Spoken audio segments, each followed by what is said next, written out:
Ya, kita udah membahas Ordo Salutis ini sampai sesi yang ke-10. Kita bersyukur karena Tuhan terus memimpin diskusi-diskusi kita.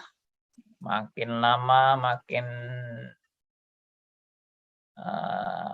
dibukakan rahasia kebenaran firman Tuhan tentang rancangan keselamatan Allah bagi umat manusia. Oke, kita mulai dengan berdoa dulu. Kita mohon pimpinan Tuhan di dalam kita akan mempelajari bersama firman Tuhan. Bapa yang di surga, kami datang kepada Tuhan, kami mengucap syukur dan terima kasih karena anugerah-Mu. Kami bersyukur karena dalam segala keterbatasan kami boleh dihubungkan melalui media dengan berbagai macam cara, melalui Zoom. Apakah Ordo Salutis? Ordo Salutis itu kalau diterjemahkan secara direct, secara langsung, ya artinya urutan rencana keselamatan. Tapi sekali lagi kita sudah belajar banyak bahwa Allah itu berpikir itu bukan urutan ya, tapi Allah berpikir itu sekaligus dalam satu rancangan yang sekaligus lengkap, utuh, dan sempurna. Itulah Allah kita, karena Dia melampaui segala waktu, segala ruang, ya, segala pengetahuan.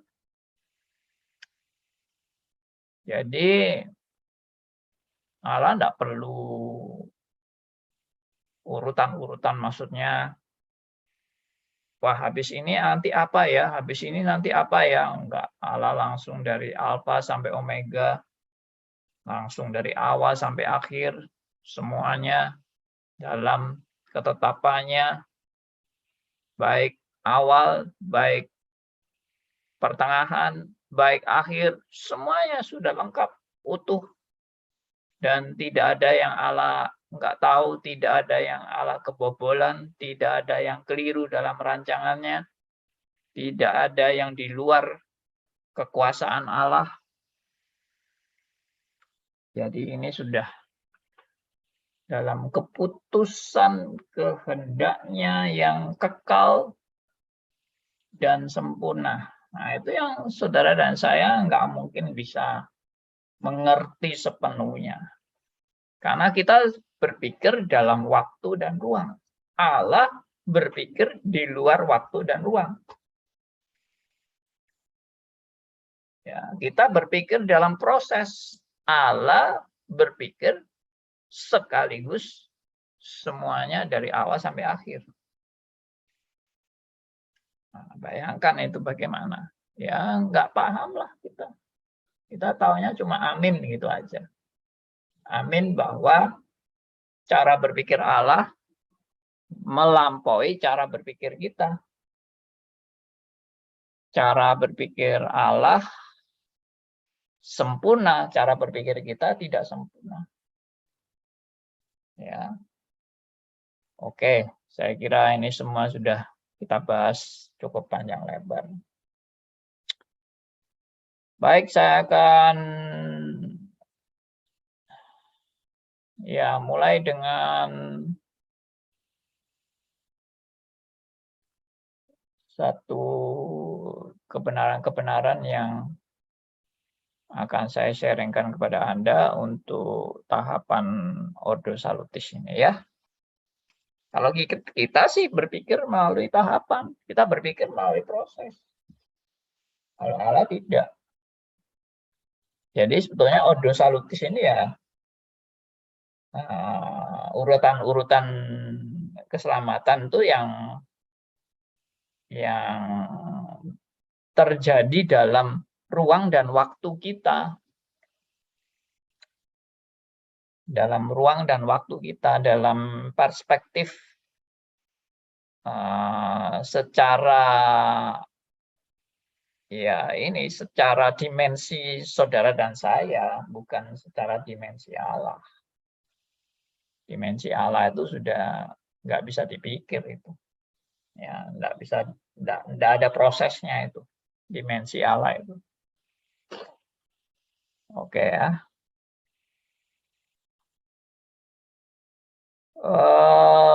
Oke. Jadi saya sudah menginformasikan tentang keselamatan itu sudah ditetapkan Allah sejak kekal.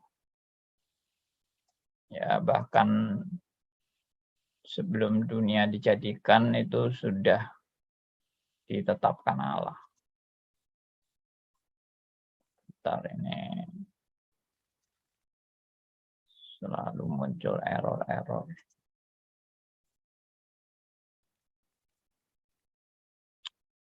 Oke.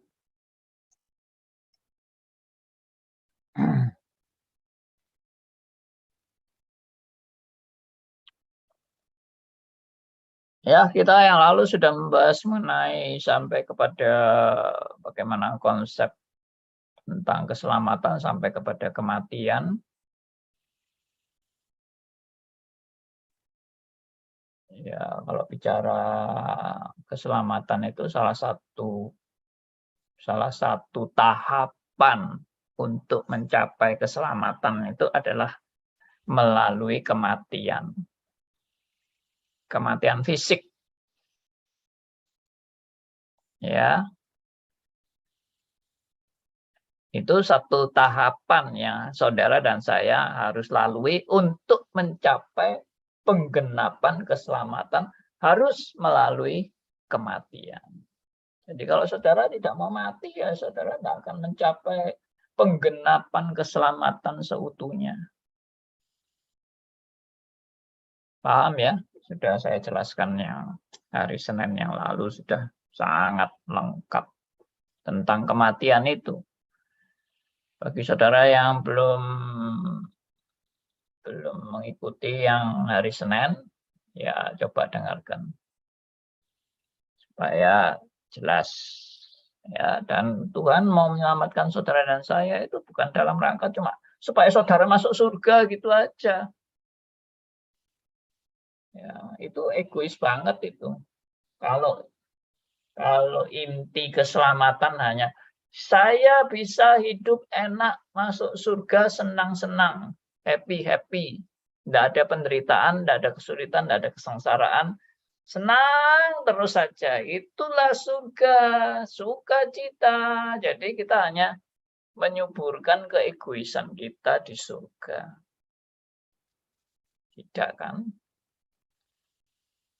Definisi keselamatan itu kalau kita kembali kepada pengertian yang sebenarnya, keselamatan itu adalah pulihnya hubungan kita dengan Allah. Ya, relasi kita dengan Allah yang dipulihkan kembali. Itulah keselamatan dan itulah kebahagiaan yang paling puncak, di mana hubungan kita yang tadinya terputus dengan Allah sekarang didamaikan kembali. Itulah sukacita orang percaya. Sukacita orang percaya bukan hidup senang-senang di surga, enak-enak, menikmati segala kenikmatan untuk kepentingan diri sendiri, tidak. Tapi kebahagiaan yang paling puncak adalah kalau kita bisa kembali berelasi dengan Allah Bapa, Allah Anak, Allah Roh Kudus. Ya, di dalam hubungan yang sangat harmonis, ya, sangat indah, dan kita boleh makin mengenal Allah pencipta langit dan bumi, Allah Bapa kita, Allah yang mengasihi kita dan mengutus anaknya yang tunggal. Dan yang telah mengutus Roh Kudus untuk memperlengkapi kita. Kita sekarang berjumpa muka dengan Allah Tritunggal ini. Sungguh luar biasa, relasi yang puncak. Relasi puncak ini sudah digambarkan oleh Allah di dunia sekarang ini. Digambarkan melalui apa?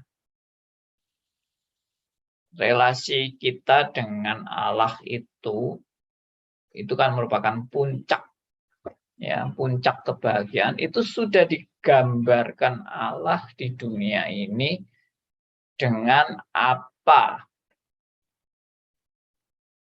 Coba dijawab. Mic-nya bisa dibuka, coba.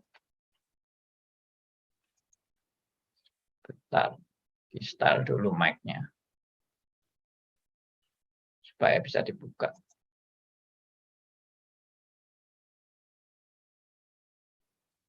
Nih, host kok enggak. Silakan buka mic sekarang. Sudah bisa. Ya. Ya. Itu dengan diutusnya Putra Allah ke dunia. Yes. Cuma itu bukan maksud saya. Gambaran puncak pertemuan kita yang dipulihkan, relasi kita yang dipulihkan dengan Allah. Nah, itu puncaknya kan nanti kita bertemu di surga. Ini kan? lama sabahtani. Bukan. Bukan itu maksud saya. Coba ada enggak yang menangkap ini? Coba perhatikan lagi ya kata-kata saya. Kan kita ini nanti mengalami perjumpaan puncak dengan Allah. Nah, itu sudah digambarkan dalam dunia konkret kita di dunia ini. Digambarkan secara konkret dengan suatu gambaran yang kita alami di dunia ini. Itu apa itu? Ya, waktu kita bertemu dengan Kristus di dunia. Bukan. Dianugerahkannya Roh Kudus tinggal dalam hidup kita untuk menuntun kepada seluruh kebenaran. Bukan.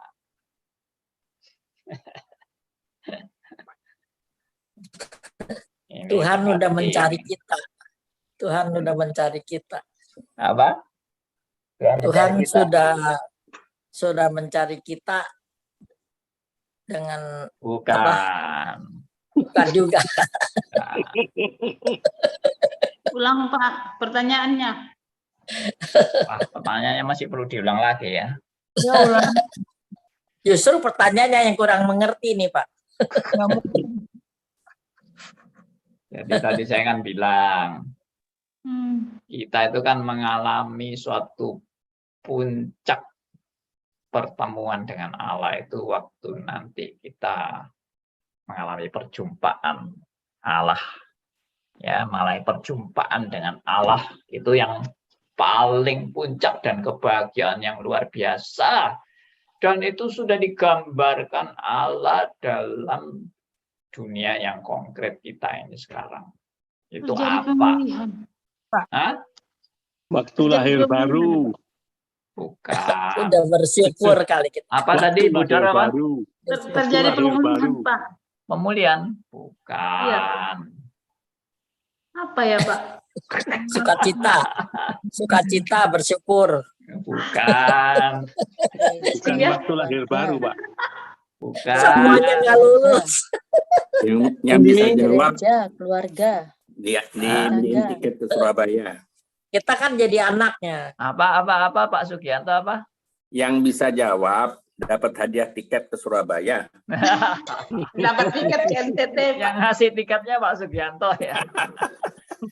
Ini keluarga.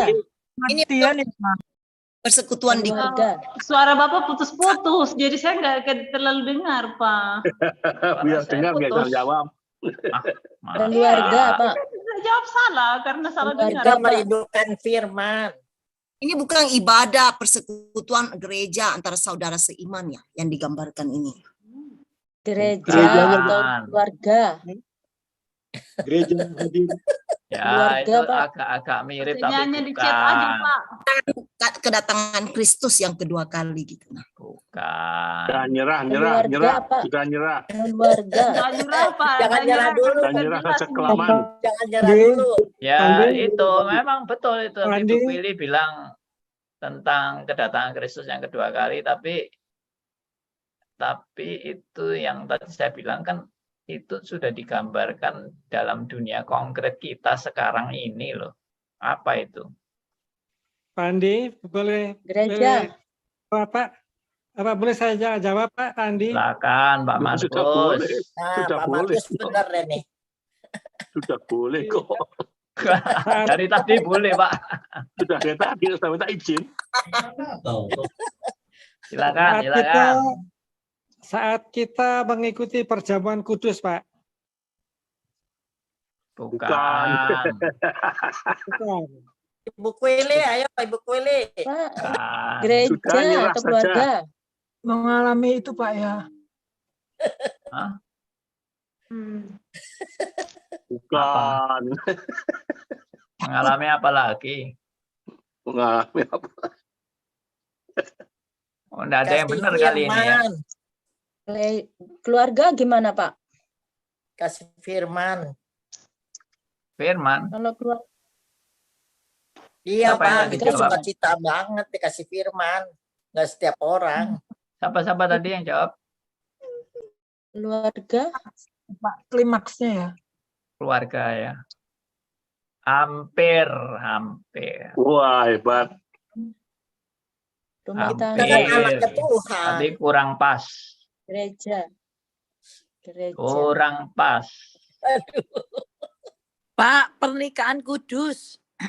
Nah, itu dia. Ibu Widya yang menjawab. Dikuduskan. Makasih, Pak. Dikasih sepeda. Menurut Pak Andi. tiket Tiketnya mana tiketnya?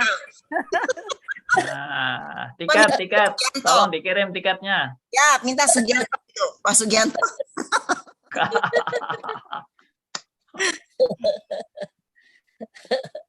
Ya, itu pernikahan.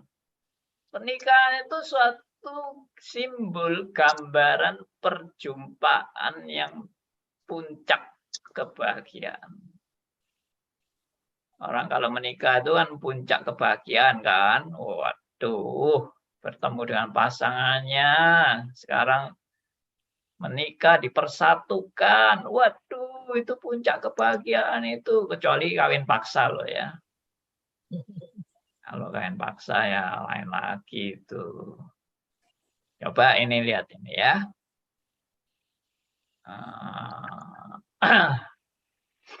Efesus pasal 5 ayat 31 dan 32. Coba tolong ada yang mau bacakan. Efesus 5 ayat 31 dan 32. Aku Pak, baca Pak. Silakan Bu Nita. Pasal 5 ayat 31 dan 32. Sebab itu laki-laki akan meninggalkan ayahnya dan ibunya dan bersatu dengan istrinya sehingga keduanya itu menjadi satu daging. Rahasia ini besar, tapi yang aku maksudkan ialah hubungan Kristus dan jemaat. Yes. So, hubungan suami istri atau pernikahan suami istri atau sampai suami istri itu digambarkan hubungannya menjadi satu daging. Itu adalah gambaran Kristus dan jemaat. Nah, itu kan relasi yang sudah dipulihkan kan. Relasi yang dipulihkan, perjumpaan kita dengan Allah. Nah, itu puncaknya itu. Puncak hubungan kita dengan Allah itu digambarkan dalam pernikahan. Mereka tidak lagi dua, tapi sudah menjadi satu. Ini yang luar biasa, ya. Ini yang kita seringkali nggak mikir kalau perjumpaan dengan Allah itu sebetulnya disimbolkan dengan pernikahan. Ya. Jadi sebetulnya orang menikah itu apa? Bukan sekedar menikah karena jatuh cinta, lalu bersayang-sayangan. Ya, pernikahan itu simbol gambaran hubungan Kristus dan jemaat. Hubungan Allah dengan orang-orang pilihan. Hubungan antara Bapa, Allah Bapa dan anak. Ya, Bapa dan anak. Itu pernikahan. Nah, itu puncaknya itu. Makanya orang kalau mati itu enggak boleh sedih sebetulnya. Kalau dia mau menghadapi kematian itu dia tahu bahwa ini puncaknya. Sebentar lagi saya akan mengalami bertemu muka dengan Bapa di surga. Dengan anaknya yang tunggal. Dengan Yesus Kristus satu-satunya juru selamat. Nah, itulah puncaknya. Oke. Jadi sekarang saya kembali lagi untuk melihat bersama dengan Bapak Ibu sekalian untuk urutan-urutan ini, ya. Oke, kembali ke Ordo Salutis. Jadi sekarang kita kembali kepada urutan tahapan-tahapan keselamatan Allah. Jadi kita sudah membicarakan ya bahwa Allah itu merencanakan keselamatan itu kan sebelum dunia dijadikan. Itu sudah tidak diragukan lagi bahwa Allah sudah punya rencana itu sejak kekal. Nah, kita tentunya tidak bisa tahu dalam kekekalan itu bagaimana Allah merencanakan keselamatannya itu kita nggak paham ya. Yang pasti memang sudah direncanakan keselamatan itu sejak kekal. Nah, rencana keselamatan Allah sejak kekal itu terpusat pada salib Kristus. Jadi kita omong global ya, kita bicara global. Jadi di dalam rancangan keselamatan Allah itu, dari Alfa sampai Omega, pusatnya itu satu, yaitu salib Kristus. Nah, jadi karena pusatnya itu adalah salib Kristus, salib Kristus itu bukan rancangan cadangan. Kalau Anda sudah mempelajari Arminianism vs Calvinism, Anda mempelajari tentang predestinasi, Anda ikut stris mempelajari mengenai doktrin keselamatan, doktrin manusia dan dosa, doktrin Allah, Anda pasti sudah tertancap dalam pikiran Anda bahwa kedatangan Kristus itu bukan rancangan cadangan Allah, tapi itu adalah pusat dari seluruh rancangan keselamatan Allah. Kenapa saya katakan itu bukan cadangan? Karena kalau pakai cara berpikirnya Arminianism, yang menolak predestinasi dan menolak penetapan Allah akan dosa dan sebagainya, Maka kedatangan Kristus itu adalah mau tidak mau itu sebagai rancangan cadangan. Kedatangan Kristus itu. Sedangkan kalau kita tadi melihat di dalam kekekalan, Allah sudah punya rencana dari Alfa sampai Omega, dan pusatnya adalah salib Kristus. Itu bukan rancangan cadangan, itu rancangan sejak kekal, dan itu sudah ditetapkan sejak kekal. Kristus, salib Kristus itu adalah pusat dari seluruh rancangan keselamatan Allah. Nah, kalau itu diterima, kebenaran ini dipahami, dihayati, dimengerti,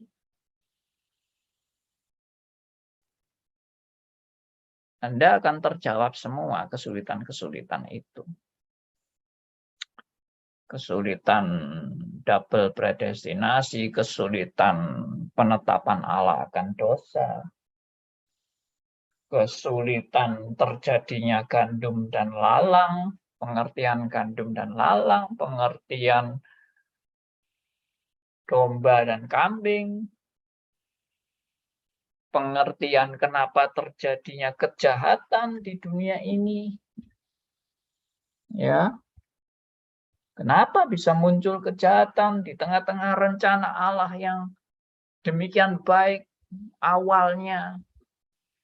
Tapi kemudian setelah manusia jatuh dalam dosa, terjadilah macam-macam kejahatan dan penderitaan manusia.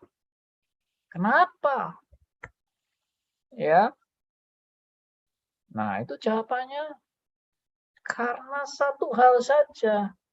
Pusat daripada rancangan keselamatan Allah itu adalah salib Kristus.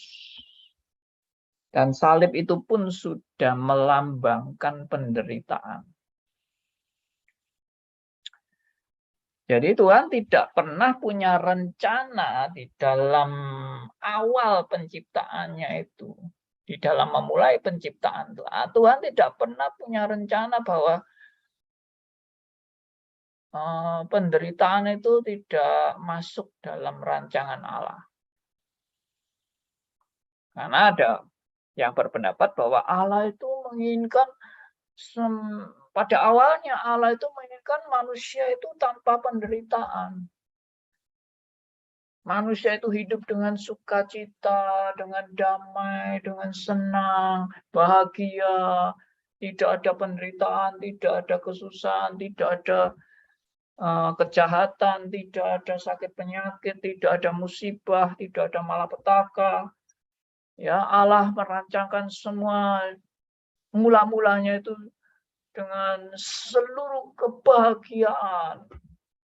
Tidak ada rancangan Allah, wah nanti muncul dosa, nanti muncul kejahatan, nanti muncul setan, ya, malaikat yang memberontak, nanti muncul pembunuhan, pemerkosaan, ya, lalu peperangan. Oh, itu tidak ada itu.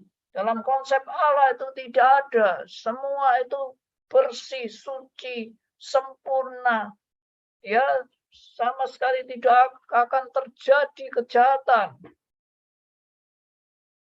Itu akan sangat bertentangan kalau kita mengatakan salib Kristus adalah pusat dari seluruh rancangan Allah.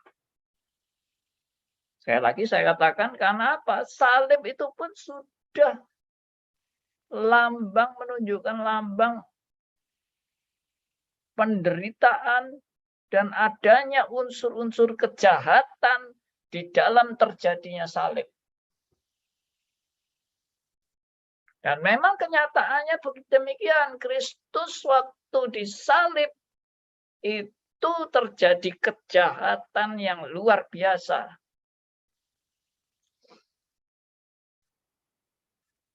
Kejahatan pengadilan, kejahatan penguasa, kejahatan agama. Ya, itu Pak Tong juga pernah sudah mengkhotbahkan itu. Waktu tragedi salib itu unsur-unsur kejahatan muncul semua. Ya. Tapi itu bukan sekadar muncul, itu sudah di dalam penetapan Allah.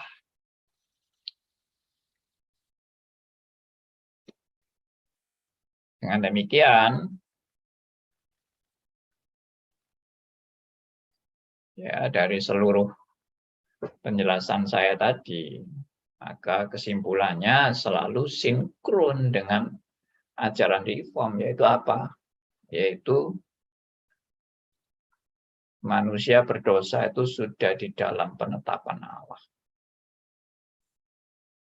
Manusia jatuh dalam dosa itu bukan rancangan Allah yang keliru, atau perhitungan Allah yang salah, atau desain Allah yang kurang sempurna, atau error, terjadi kerusakan-kerusakan yang di luar rencana Allah. Tidak, semua ada di dalam rencana Allah yang sempurna, meskipun ini sulit kita mengerti. Kebenaran-kebenaran seperti ini jangan saudara anggap enteng lalu begitu saja Anda bisa ceritakan kepada orang lain yang tidak mengikuti tahapan-tahapan pemikiran-pemikiran sebelumnya. Nggak bisa orang dikasih pengertian seperti ini pasti menolak. Gila lu ya. Masa Tuhan punya rencana manusia jatuh dalam dosa? Nggak mungkin itu. Orang yang sudah belajar aja tahapan-tahapan ini aja masih sulit menerima, apalagi yang nggak pernah belajar. Langsung menerima gitu aja. Mungkin ada yang langsung menerima tanpa keberatan apa-apa karena dia ya pikirannya cuma sederhana, yang namanya Allah berdaulat ya semuanya terjadi di dalam kedaulatannya. Titik, sudah. Berarti tidak ada yang tidak di dalam kedaulatan Allah. Tidak ada kejadian yang di luar kedaulatan Allah, termasuk manusia jatuh dalam dosa, ya dalam kedaulatan Allah. Nah, itu simple banget. Dan kalau orang berpikir simple seperti itu ya malah lebih mudah menerima. Ya sudah, semua dalam penetapan Allah. Cuma bahayanya orang yang simple sekali seperti itu nanti bisa jadi fatalisme. Ya sudah, semua sudah ditetapkan Allah, nanti aku berzina juga ditetapkan Allah, aku ngerampok juga ditetapkan Allah, aku punya istri 10 juga ditetapkan Allah. Ya sudah, nggak apa-apa, jalani aja. Simple. Yaitu orang yang nggak paham kebenaran yang seutuhnya. Ya, itu penetapan Allah tidak menghilangkan tanggung jawab manusia. Dan Allah yang memimpin anak-anaknya tidak akan menjadi pikirannya fatalisme seperti itu. Itu sudah condong pikiran kayak gitu, itu fatalisme. Ya sudah, kalau semua sudah penetapan Allah ya diterima aja. Aku mau membunuh orang pun ya sudah penetapan Allah. Seolah-olah tidak ada sesuatu yang menjadi pergumulan dengan orang yang sudah fatalisme ini. Tidak, itu juga bukan cara, Allah tidak mendidik saudara dan saya untuk berpikir seperti itu. Ya. Tidak mudah untuk menjalani hidup dalam penetapan Allah dengan konsekuensi-konsekuensi yang cukup berat, dengan tantangan, dengan penderitaan, dengan segala macam hal yang harus kita jalani. Saudara dan saya jalani. Oke. Jadi kalau memang salib itu adalah pusat, maka tidak mungkin dosa itu bukan rancangan Allah. Ini biblical logic, ya. Kalau salib itu sudah dalam penetapan Allah, maka tidak mungkin dosa itu di luar rancangan Allah. Tidak mungkin. Karena salib itu fungsi utama daripada salib, ya, kan mendamaikan manusia dengan Allah. Tapi cara Allah mendamaikan manusia dengan Allah itu bagaimana? Salib itu adalah membayar hutang dosa manusia. Salib itu pasti berkaitan dengan dosa. Mana ada salib tanpa dosa? Saya dengar sih sekarang ini zaman modern ini ada pendeta yang tidak pernah lagi mengkhotbahkan tentang salib. Tapi yang dikhotbahkan itu adalah kesuksesan, kesembuhan, kekayaan, kemakmuran, kebahagiaan, tapi tidak pernah ngomong salib. Ya, pengampunan, tapi tidak pernah ngomong tentang penebusan Kristus di kayu salib.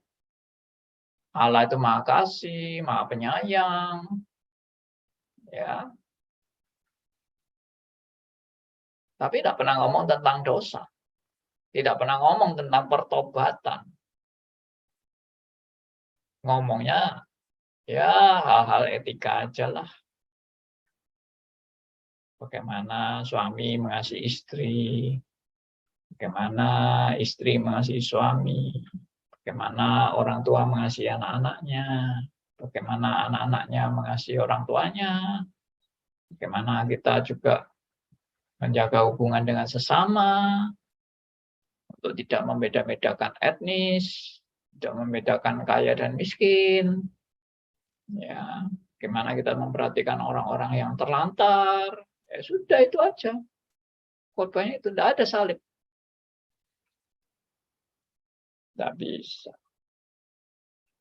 Salib itu center. Salib itu pusat. Saya berdiskusi dengan teman tentang salib adalah pusat. Dia bilang, loh, kok Bapak bisa menyimpulkan salib adalah pusat? Kenapa, Pak? Loh, bagaimana? Anda ini sudah lama jadi orang Kristen, kok tidak mengerti kalau salib itu pusat dari rancangan Allah. Itu center itu. Ya, sentral. Yohanes 3:16 itu sentral. Ya, saya dulu sih sudah sering dengar itu. Yohanes 3:16 adalah pusat daripada seluruh firman Allah. Yohanes 3:16. Tapi saya waktu itu nggak ngerti. Ya cuma ya gitu aja, tapi nggak paham pusatnya itu di mana sih. Kenapa kok Yohanes 3:16 itu adalah pusat? Oh, setelah mengerti salib, baru sadar bahwa salib itu adalah pusat dari seluruh rancangan Allah. Dan itu berkaitan dengan tentunya Yohanes 3:16. Ya, karena begitu besar kasih Allah akan dunia ini sehingga Dia mengaruniakan Anak yang tunggal supaya barang siapa yang percaya kepadanya tidak binasa melainkan peroleh hidup yang kekal. Dan bagaimana Anaknya itu diutus itu harus menjalani salib. Nah, ini rancangan Allah tentang keselamatan. Pusatnya adalah salib. Dan karena pusatnya ada salib, maka dosa itu pasti terjadi. Dosa itu pasti terjadi. Itu ada di dalam rancangan Allah. Lalu ada yang tanya begini, Tuhan itu bikin rencana kok sulit-sulit, ya, bikin rencana kok susah-susah begini, ya, pakai penderitaan segala macam. Buat apa sih Tuhan tuh kok cari yang susah-susah begini? Cari yang agak senang sedikit, kenapa sih? Kenapa harus bikin drama-drama yang mengerikan seperti ini? Sehingga mengorbankan anak yang tunggal dan sebagainya. Itu ngeri itu. Itu kejam itu. Gambaran-gambaran kekejaman itu. Bapak kok mengorbankan anaknya. Wah, ini cerita yang ada-ada. Nah, ada orang yang protes kayak gitu. Ya, nggak terima itu. Allah kenapa bikin acara-acara aneh seperti ini? Ya, sampai membuat Allah sendiri menderita. Lucu. Allah punya rencana yang membuat dirinya sendiri menderita. Oh, itu Allah apa itu? Aneh itu.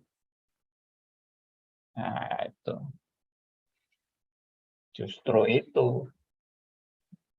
Justru aneh itu berarti menunjukkan bahwa rancangan ini bukan dari manusia. Kalau manusia yang bikin rancangan, oh ya pasti yang indah-indah dong. Ya kan? Pasti yang bagus-bagus, yang indah, yang menyenangkan, yang happy, yang penuh dengan segala kebahagiaan, kelancaran, keindahan. Itu. Masa ada drama-drama penyalipan, penyiksaan, cambuk, apa segala macam, lalu drama perpisahan antara Kristus dengan Bapa. Buat apa itu? Justru itu yang aneh ini, yang nggak terpikir oleh manusia dan yang kelihatannya kok dibikin-bikin, ya. Ini menunjukkan bahwa rancangan ini bukan dari manusia. Kalau manusia yang bikin, tidak mungkin pikir-pikir buat apa Allah mengorbankan anaknya tunggal. Aneh-aneh. Ya. Tapi itu menunjukkan justru inilah cara brilian dari Allah menyelesaikan dosa. Cara brilian gimana? Bagaimana Allah menyelesaikan dosa. Karena penyelesaian dosa itu bukan ampun. Ya sudah, kamu tak ampuni, selesai. Perkara dosa langsung selesai. Ternyata tidak seperti itu. Penyelesaian dosa tidak semudah, segampang orang minta ampun. Ya sudah, Tuhan berbelas kasihan, diampuni, selesai, beres dosamu. Ya. Kenapa? Karena dosa itu masalah yang serius. Dosa itu masalah hubungan manusia dengan Allah. Dosa itu mengakibatkan manusia putus hubungan dengan Allah. Dosa itu mengakibatkan maut, kematian yang mengerikan. Jadi tidak bisa cuma dosa terus ampun, ya sudah selesai. Nggak bisa kan? Di dunia ini aja dosa tidak bisa diselesaikan. Dosa tertentu ya, tidak bisa diselesaikan dengan begitu saja. Tidak bisa. Contoh paling gampang. Anda menyelundupkan narkoba. Berapa kilo Anda selundupkan? Ketahuan. Bagaimana penyelesaiannya? Apa Anda di pengadilan cuma nangis-nangis? Ampun, hakim, ampun, aku nyesel, aku mau bertobat. Ya, hakimnya Ya kasihan sama Anda, tapi hakimnya tetap harus ikuti hukum yang berlaku. Hakimnya ngetok-tok hukuman mati. Nah, itu baru masalah narkoba loh ya. Hukuman mati. Kalau korupsi di Indonesia belum ada hukuman mati. Tapi kalau di RRC ya dan di beberapa negara lain hukuman mati itu korupsi. Jadi tidak bisa diselesaikan cuma minta ampun selesai. Nggak bisa. Itu masalah di dunia ini aja seperti itu penyelesaiannya, hukuman mati. Apalagi dengan Allah. Pemberontakan dengan Allah. Nggak bisa penyelesaiannya cuma, ya sudah. Aku lupakan dosa. Aku bereskan dosa. Nggak bisa. Allah harus, anak petik, menghukum mati anaknya yang tunggal. Ini. Anda mau punya rencana membunuh presiden. Misalnya, Anda berhasil membunuh presiden. Anda tertangkap. Kira-kira apa hukuman Anda setelah membunuh presiden? Cuma nangis-nangis, ampuni saya. Terus pengadilan bilang, ya sudah, kamu tak ampuni, nggak apa-apa, bebas.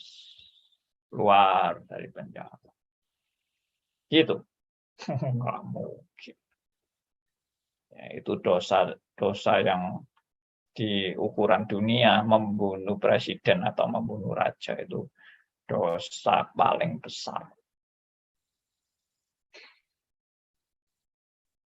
Ya, hukumannya pasti tidak mungkin cuma minta ampun lalu selesai.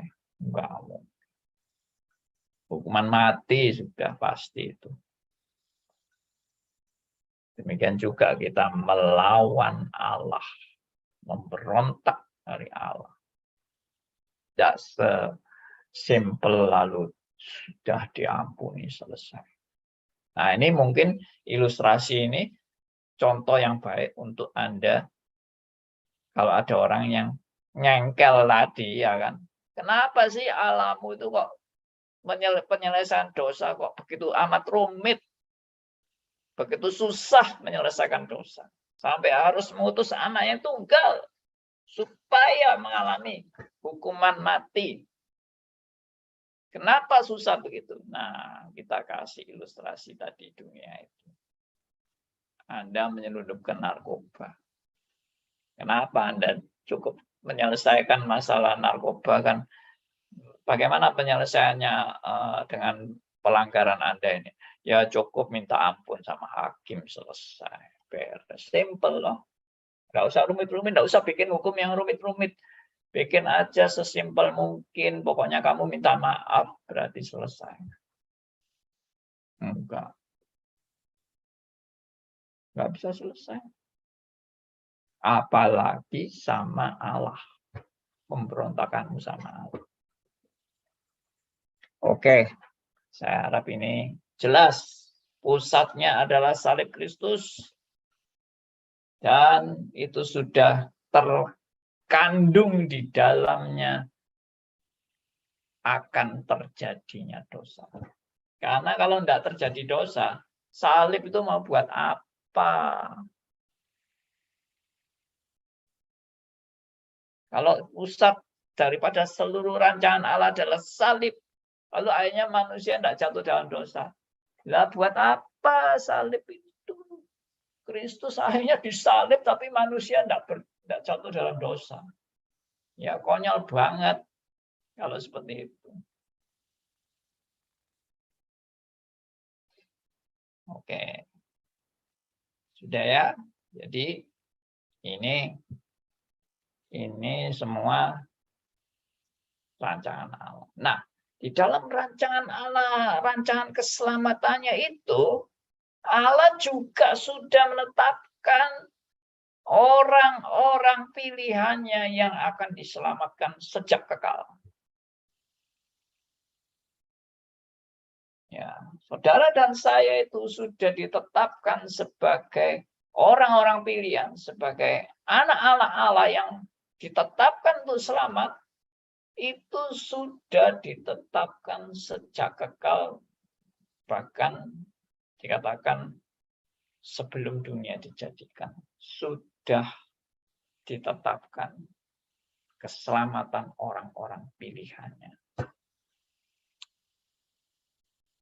Jadi Allah itu juga seperti yang tadi saya bilang, itu dari Alfa sampai Omega itu tidak lalu blank ya. Rencana Allah itu blank. Nggak tahu siapa yang akan selamat, siapa yang nggak selamat. Nggak ngerti nanti apa yang akan terjadi. Ya wait and see saja. Kita lihat sajalah nanti siapa yang betul-betul bisa taat, siapa yang betul-betul bisa sukses, siapa yang betul-betul bisa sempurna dan memperoleh keselamatan yang seutuhnya. Wait and see. Jadi Tuhan tidak punya rancangan apa-apa, Tuhan hanya menanti orang-orang yang bakal taat dengan sempurna, ya, setia sampai mati. Itulah yang akan diselamatkan. Tapi siapa dia? Allah hanya nunggu aja, ya, tinggal wait and see itu. Wait and see. Tunggu dan lihat siapa yang akan taat sampai mati, siapa yang akan setia sampai mati, siapa yang akan teguh berpegang dalam imannya sampai mati, itulah yang akan selamat. Jadi Allah tidak menetapkan apa-apa, Allah cuma wait and see. Apakah Allah Alkitab seperti itu? Tidak. Saya langsung aja tegas, tidak. Kok Bapak tahu? Loh, ya belajar Alkitab lah. Salah satu ayat yang paling menonjol tentang penetapan ini orang-orang pilihan yang sudah ditetapkan sebelum dunia dijadikan, Efesus pasal 1 ayat 4.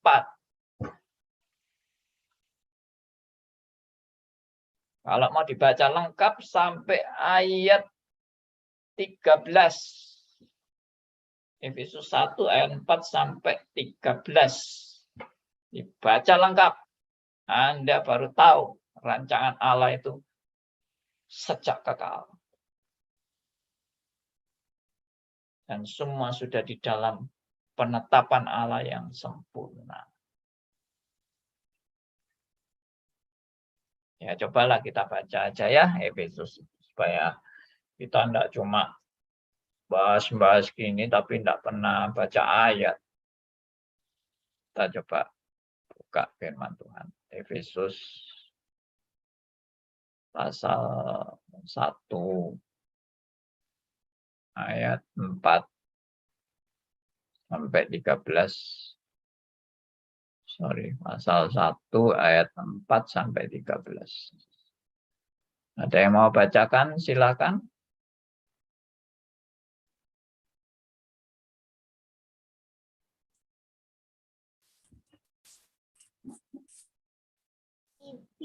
Saya ya, Pak.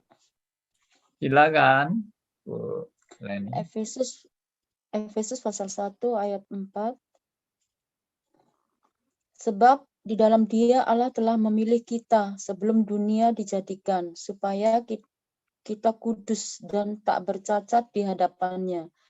Dalam kasih Ia telah menentukan kita dari semula oleh Yesus Kristus untuk menjadi anak-anak-Nya, sesuai dengan kerelaan kehendak-Nya, supaya terpujilah kasih karunia-Nya yang mulia yang dikaruniakannya kepada kita di dalam Dia yang dikasihinya. Sebab di dalam Dia dan oleh darah-Nya kita beroleh penebusan, yaitu pengampunan dosa, menurut kekayaan kasih karunia-Nya yang dilimpahkannya kepada kita dalam segala hikmat dan pengertian. Sebab Ia telah menyatakan rahasia kehendak-Nya kepada kita, sesuai dengan rencana kerelaan-Nya, yaitu rencana kerelaan yang dari semula telah ditetapkannya di dalam Kristus, sebagai persiapan kegenapan waktu untuk mempersatukan di dalam Kristus sebagai kepala segala sesuatu, baik yang di surga maupun yang di bumi. Aku katakan di dalam Kristus, karena di dalam Dialah kami mendapat bagian yang dijanjikan kami yang dari semula ditentukan untuk menerima bagian itu sesuai dengan maksud Allah, yang di dalam segala sesuatu bekerja menurut keputusan kehendak-Nya, supaya kami yang sebelumnya telah menaruh harapan pada Kristus boleh menjadi puji-pujian bagi kemuliaan-Nya. Di dalam Dia kamu juga, karena kamu telah mendengar firman kebenaran, yaitu Injil keselamatanmu, di dalam Dia kamu juga ketika kamu percaya dimeteraikan dengan Roh Kudus yang dijanjikannya itu. Dan Roh Kudus itu adalah jaminan bagian kita sampai kita memperoleh seluruhnya, yaitu penebusan yang menjadikan kita milik Allah untuk memuji kemuliaan-Nya. Iya, cukup.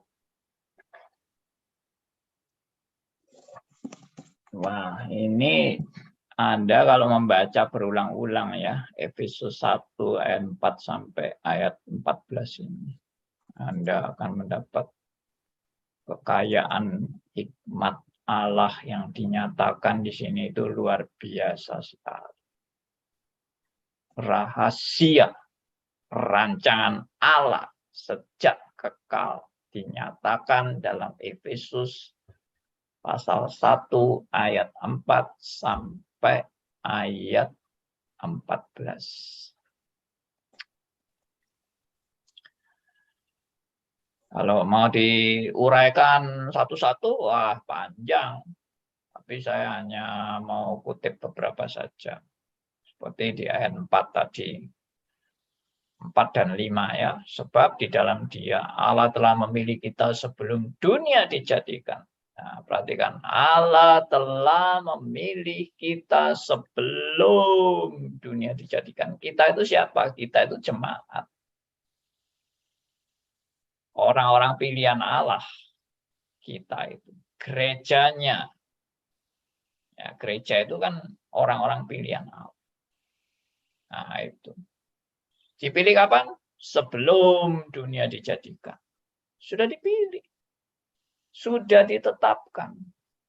Supaya kita kudus dan tak bercacat di hadapannya. Ayat 5. Dalam kasih Ia telah menentukan kita dari semula. Dari semula itu ya maksudnya dari sejak kekekalan.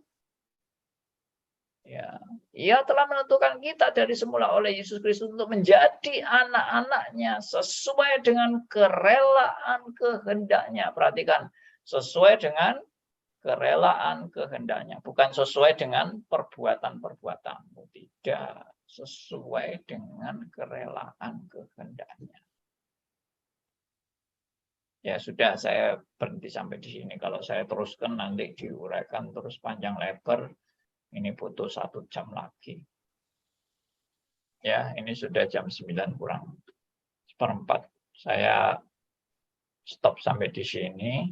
Jadi ini baru tadi saya mulai menekankan tadi salib adalah sentral dari seluruh rancangan Allah dan orang-orang pilihannya sudah ditetapkan sejak kekal. Ya, dalam rencananya yang sempurna. Rencana Allah bukan rencana yang enggak jelas, yang enggak ada juntrungannya kalau bahasa Jawanya itu. Ya, tapi rancangan Allah itu jelas sekali dari awal sampai akhir, jelas sekali. Oke. Ya, baik.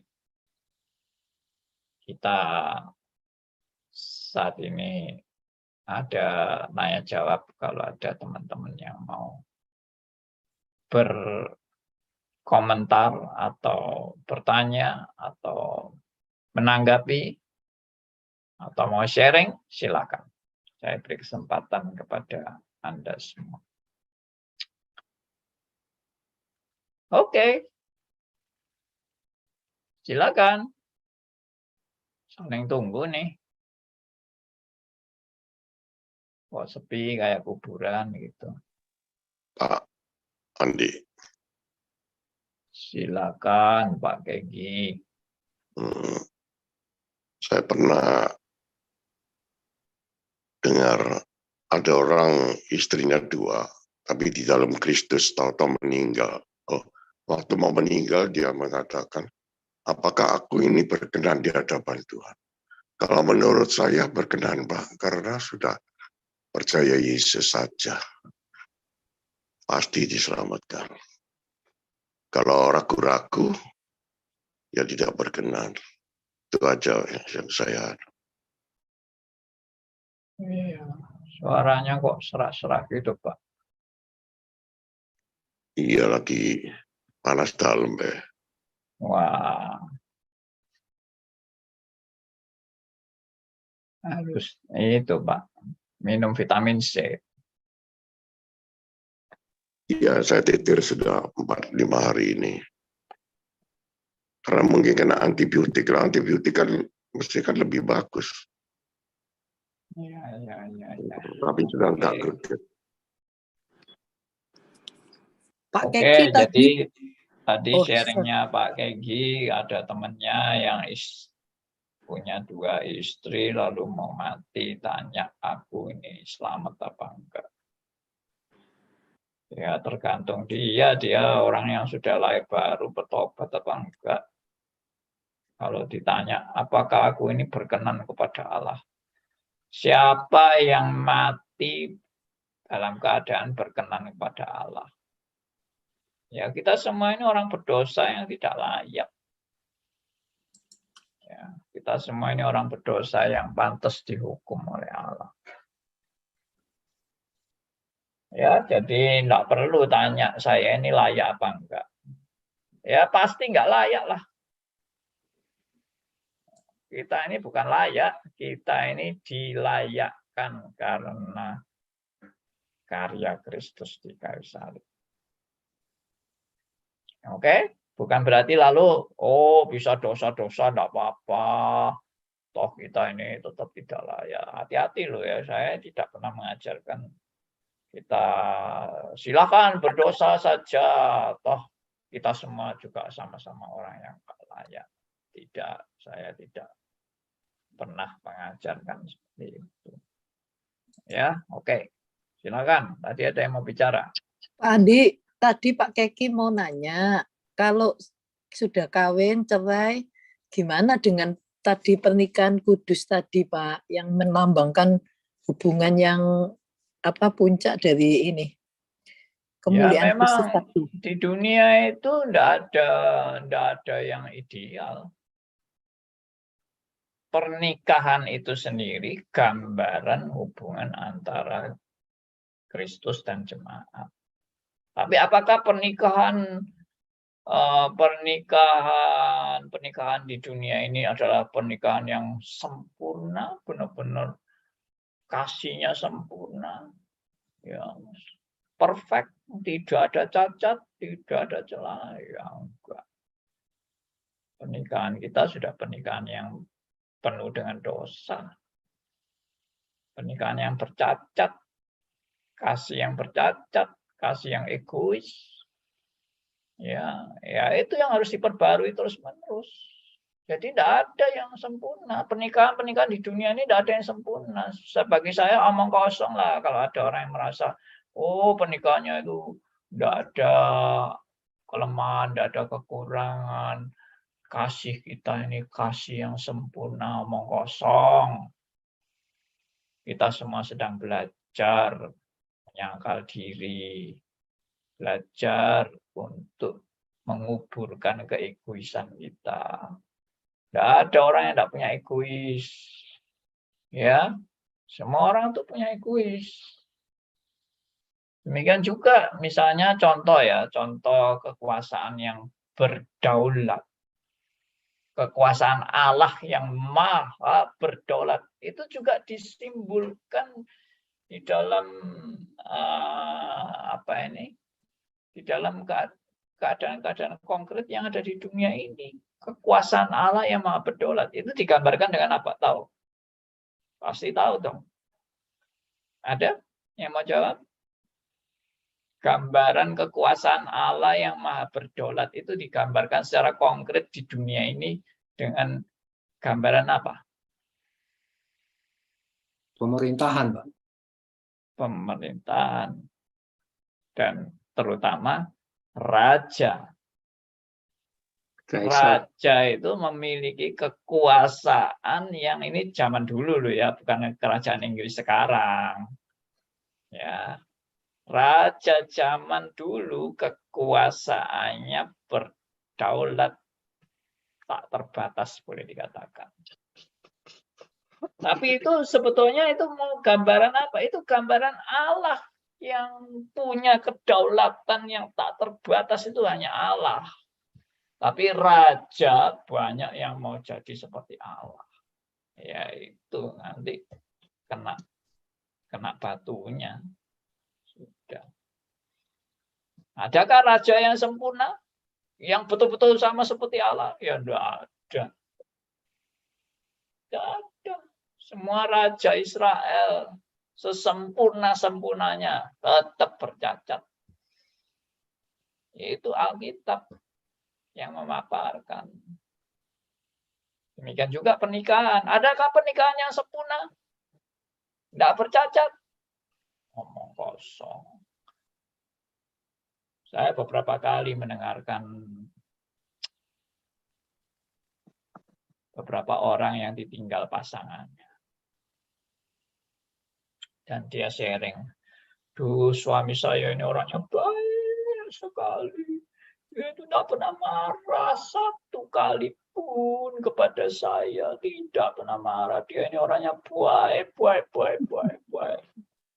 Tidak ada cacatnya dia itu dalam pernikahan kita itu. Aduh, ngomongnya setelah mati. Ya, tapi mungkin waktu suaminya masih hidup, waduh, gegeran terus mungkin, atau maki-makian atau apa, nggak tahu saya. Tapi nggak usah terlalu kagum dengan cerita-cerita kayak gitu. Kita ini standar aja lah. Apa standar kita? Semua manusia berdosa. Sudah.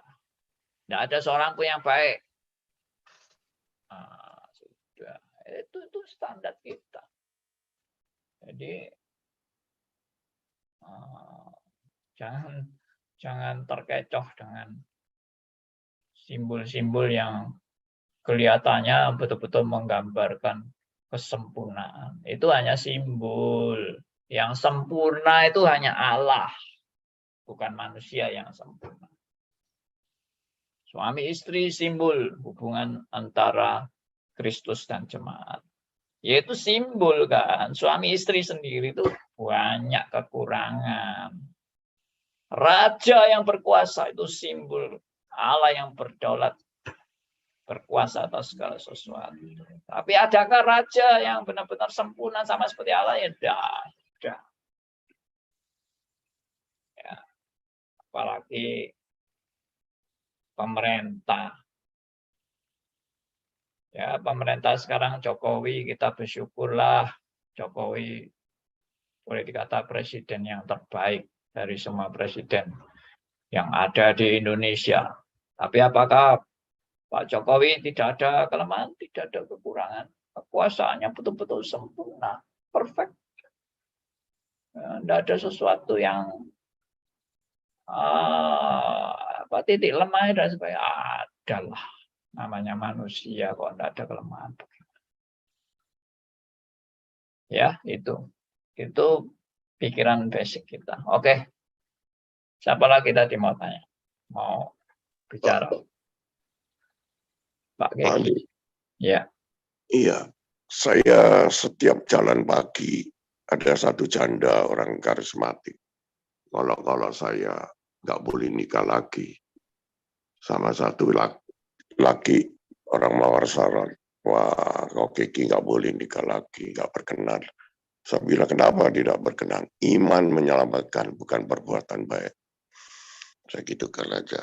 Setiap hari seperti menghina saya orang tua itu. Tapi saya nggak goncang iman saya kok. Oke, terima kasih sharingnya.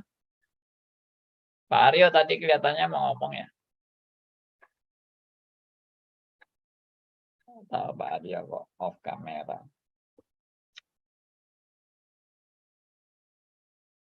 Silakan, siapa yang mau bicara? Masih ada 5 menit. Pak Aryo mau bicara?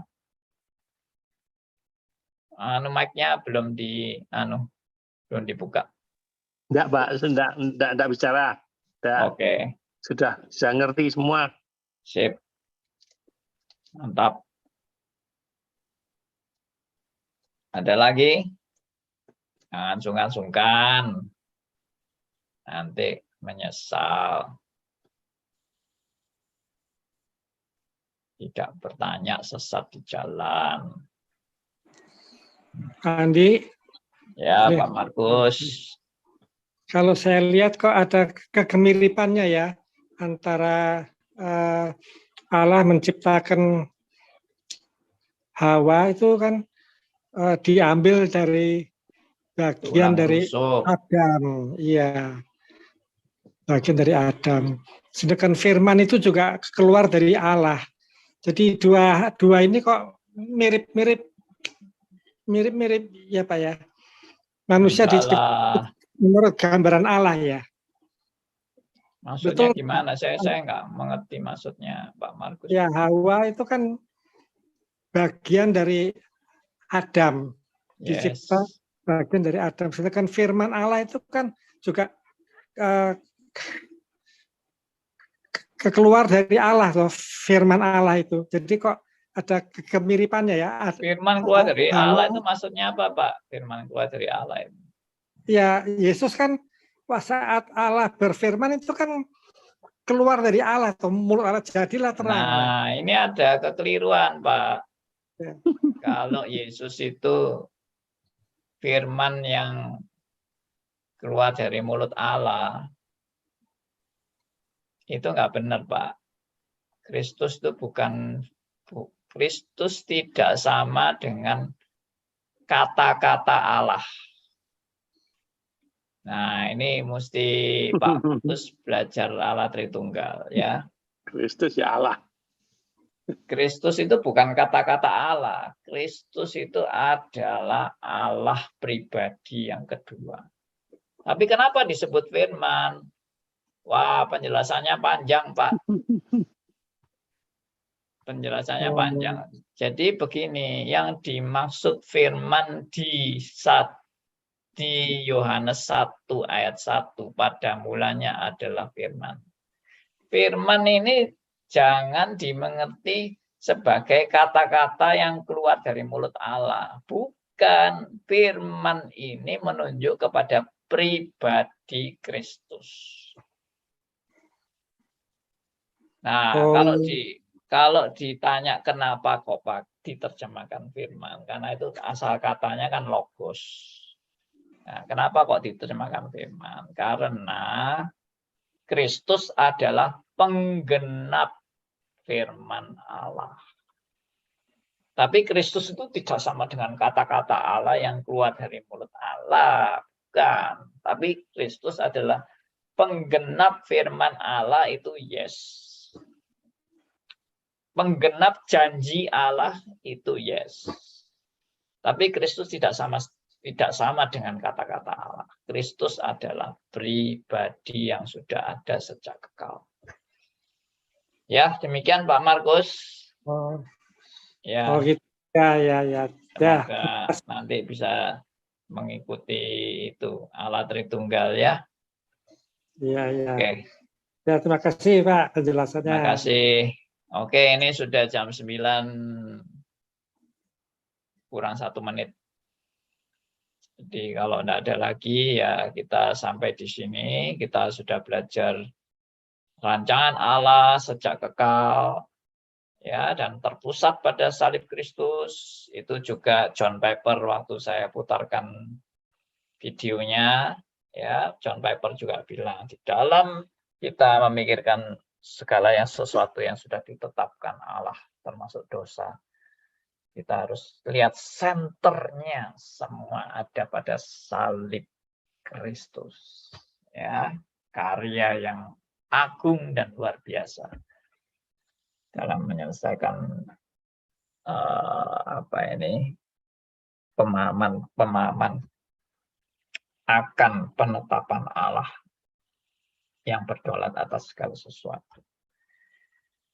Oke, kita tutup dalam doa. Kita akan berjumpa hari Senin yang akan datang, masih Ordo Salutis. Ya, harap ini menjadi berkat dan makin membuat kita berkelimpahan dalam memahami kebenaran firman-Nya. Oke, untuk ini saya minta yang berdoa Ibu Widya. Silakan, boleh pimpin kita dalam doa. Mic-nya bisa dibuka. Ya, mari kita masuk di dalam doa. Bapa di surga, sekali lagi kami bersyukur untuk firman-Mu yang begitu indah, yang membuat kami boleh mengenal Engkau lebih dalam lagi. Bersyukur untuk kasih setiamu, untuk pemeliharaanmu melalui firman-Mu, melalui hamba-Mu yang menjelaskan dengan sangat jelas. Dan tolonglah kami tetap mempunyai hati yang rendah hati untuk kami boleh merasa bersyukur karena kami dilayakkan. Kami sudah dipilih, kami sudah ditebus. Dan tolonglah kami Tuhan boleh menjadi saksi Kristus yang hidup, menyatakan Injil Tuhan melalui perkataan kami, melalui pikiran kami, dan melalui perbuatan kami. Sehingga mereka yang melihat boleh memuliakan Bapa di surga. Terima kasih Tuhan, berkati hamba-Mu, Pak Pendeta Andi Halim, dengan hikmat daripada Tuhan, dan berkati kami semua untuk kami boleh makin rindu untuk belajar kebenaran firman-Mu, dan kami untuk membagikannya dan merenungkan, melakukan dalam kehidupan kami. Terima kasih Bapak untuk berkat Tuhan pada malam hari ini. Dalam nama Tuhan Yesus, kami sudah berdoa dan bersyukur. Amin. Amin. Terima kasih.